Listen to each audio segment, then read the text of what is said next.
Bonjour à tous et ravi de vous retrouver pour ce nouveau JT breton. Ce lundi de l'histoire, on revient sur l'arrivée il y a 80 ans des exilés républicains espagnols en Bretagne. L'aéronautisme, une passion élitiste, eh bien nous sommes allés aux portes ouvertes de l'aéroclub de Brest ce week-end pour tenter de répondre à cette question. Et puis faire du neuf avec du vieux, cela pourrait être la devise des friperies, des magasins à la mode en Bretagne. Comme chaque lundi, dans le duplex, on va retrouver Laurent Villebout. Bonjour Laurent. Bonjour Julie. Alors, quelle est votre sélection de ce lundi ? Alors ce lundi, une petite sélection avec des larmes et des sourires, je vous en dis pas plus. Très bien, on vous retrouve dans un instant pour en parler. Bienvenue à tous dans cette édition du lundi 3 mars 2017.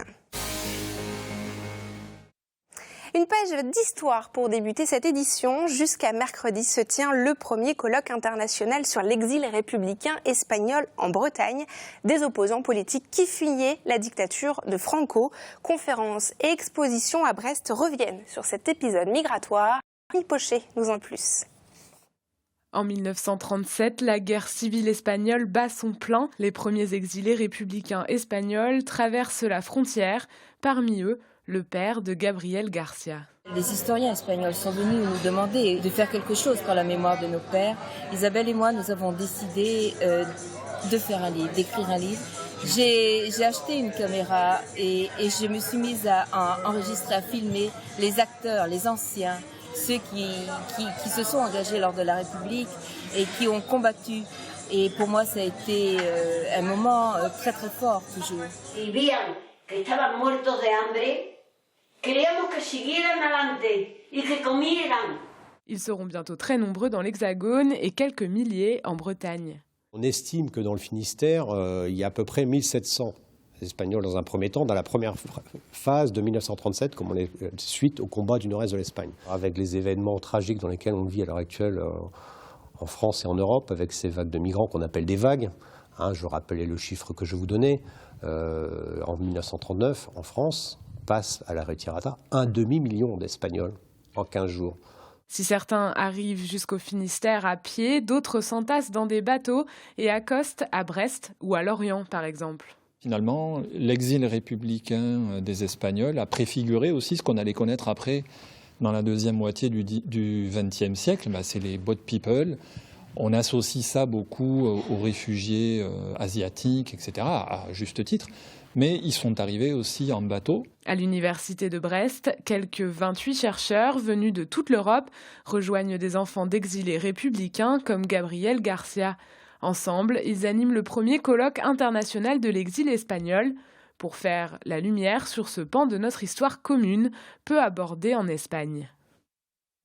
Et une exposition sur ce sujet est à découvrir jusqu'au 14 avril à la Fac de Lettres de Brest. Le documentaire Lettres à Gabriel sera diffusé sur vos antennes ce mardi à 15h30 et ce jeudi à 14h sur vos antennes donc. Un chiffre à présent, 1785. C'est le nombre de licenciés à la Fédération d'aéronautisme de Bretagne. En 2016, c'est 10% de moins qu'en 2015. Alors pour tenter d'attirer de nouveaux pilotes, la Fédération française d'aéronautisme ouvrait les portes des aéroclubs ce week-end, comme nous le raconte Pauline Ferco sur la piste de Brest.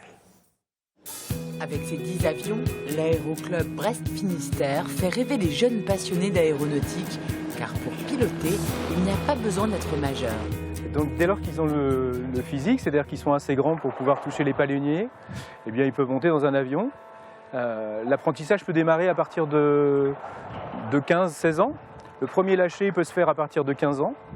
Et le premier brevet, le pilote peut partir tout seul avec l'avion à partir de 17 ans. C'est le cas d'Emeric, qui a fait son premier vol à l'âge de 15 ans et qui, à 20 ans, veut en faire son métier. On prend la météo, on part sur un petit vol local dans le nord du Finistère, on va faire la côte nord. Et du coup, avant chaque vol, on doit prendre la météo.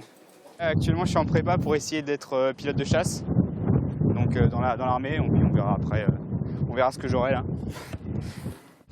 Il profite des portes ouvertes de son club pour emmener son ami faire un tour dans les nuages.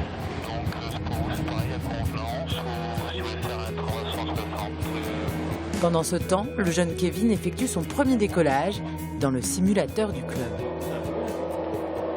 On n'a pas une très forte puissance, donc il ne faut pas cabrer trop l'avion, sinon ta vitesse elle va redescendre et l'avion il va finir par tomber. L'avion il a besoin de vitesse pour voler. Bah, c'est assez impressionnant et dur à contrôler. Oui, j'aimerais bien faire mon métier. Plutôt avions rapides, genre Rafale, tout ça.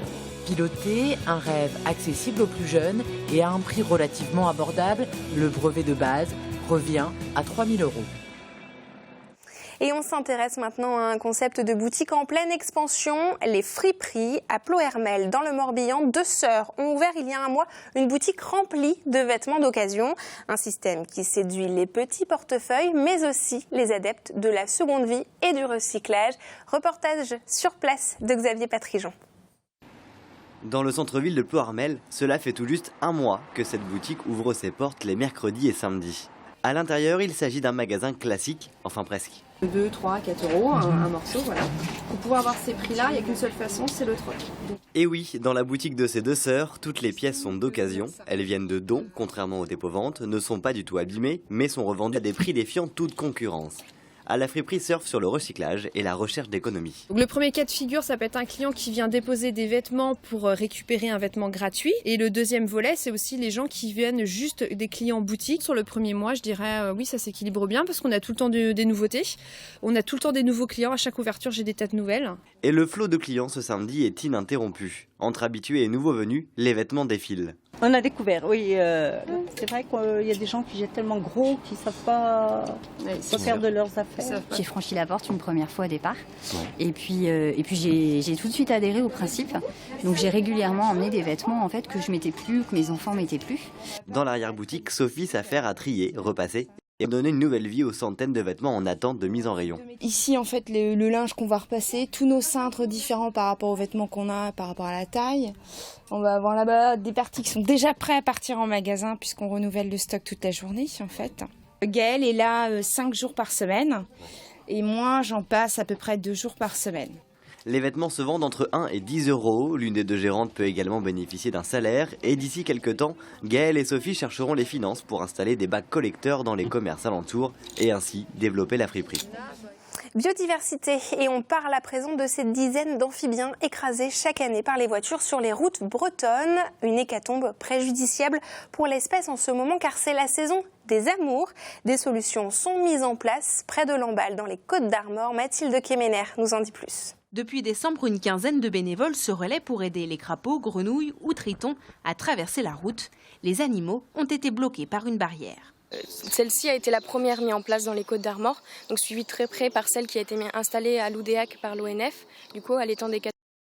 Et ensuite, ça se multiplie et c'est génial parce que du coup, c'est des opérations qui sont très utiles. C'est des espèces qui sont très fragiles et qui sont très importantes pour notre écosystème. En période de reproduction, ce système est vital pour ces espèces, alors une solution plus pérenne est envisagée. Ce qui pourrait être mis en place, c'est un batracoduc. Donc en fait, ça serait des tunnels en fait qui seront installés sous la route ou sur la route. Du coup, ça reste à définir par rapport au site. Mais après, il reste encore à définir cette opération parce que du coup, ça serait une opération pérenne. Mais il faudrait encore avoir les financements et les autorisations du coup pour effectuer un tel projet. Un système déjà expérimenté à Verne-sur-Sèche près de Rennes en 2015. Et on retrouve tout de suite Laurent Villebout, c'est l'heure de l'actualité sportive bretonne. Et il y a du sourire et des larmes dans votre sélection. Laurent a commencé par le Quimper volé. Oui, Julie, il n'y aura pas eu de miracle. Vous voyez la tristesse et donc les larmes, oui, des joueuses du Quimper volley 29. Une défaite 3-7-1 à domicile samedi soir face à Le Canet a scellé donc la relégation des Finistériennes en division inférieure. Promues en Ligue A cette saison, elles font donc l'ascenseur pour retourner en division excellence féminine. Donc des départs à venir dans l'équipe et en suspens la question de la venue ou non d'un ou d'une nouvelle entraîneur pour remplacer Lauriane Truchetet si elle n'était maintenue à son poste. Et on passe des larmes au rire, Laurent. Ouais, ou tout du moins un sourire et c'est déjà pas mal. C'est une des images du week-end. Voyez vous-même cet homme qui respire le bonheur, tu m'étonnes. Hop là, on l'a mis au ralenti pour bien mesurer le contentement de Benjamin Lecomte, le gardien du FC Lorient. Les Merlus battent Caen 1-0 et laissent la place de Lanterne Rouge à Bastia. Cela faisait 21 journées que les Merlus occupaient cette situation peu enviée. Il reste 7 matchs désormais aux Merlus pour sauver leur place en Ligue 1. Et une Ligue 1 que Brest rêve de retrouver, Laurent. Ah oui, alors ils en rêvent, le Stade brestois qui s'en approche à grands pas. Grâce à un probant succès 2-0 chez le désormais ex-co-leader, Lens, et ce devant 37 500 spectateurs au Stade Bollaert. Début de signé Batocchio, vous l'avez vu sur coup franc. Et puis là, Joseph Monrose. Après 31 journées, Brest fait la course en tête tout seul avec 55 points.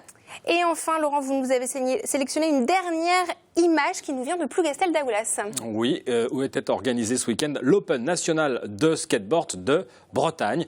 88 compétiteurs qui sont venus de l'Ouest, du Grand Ouest et également de la région parisienne.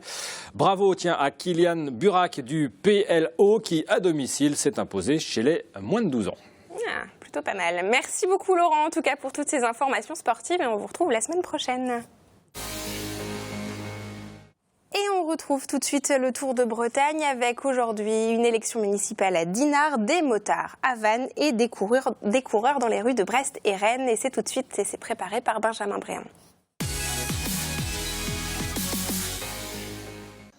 Comme prévu, les habitants de Dinard ont placé la liste de Jean-Claude Mahé en tête de leur élection municipale ce dimanche. Il avait déjà réuni 48% des suffrages au premier tour. Jean-Claude Mahé sera officiellement élu maire lundi prochain. Quelques 2300 motards se sont réunis ce week-end à Vannes à l'occasion d'un rassemblement contre la sclérose en plaques. Un beau succès malheureusement endeuillé par l'accident dont ont été victimes 2 participantes. L'une d'elles est morte sur le coup, l'autre est grièvement blessée. Et enfin, on vous avait présenté la semaine dernière la vogue des Urban Trails. Ils ont déferlé sur la Bretagne ce week-end avec plus de 2000 participants à Brest et 3400 à Rennes. Capucin et Tour Tanguy à l'ouest, Théâtre et rues anciennes à l'est, le concours d'originalité a commencé fort.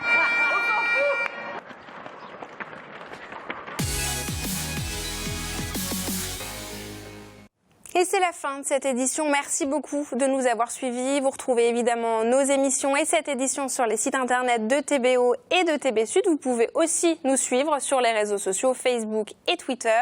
On se retrouve demain à 19h pour un nouveau point sur l'actualité régionale. D'ici là, passez une très bonne soirée.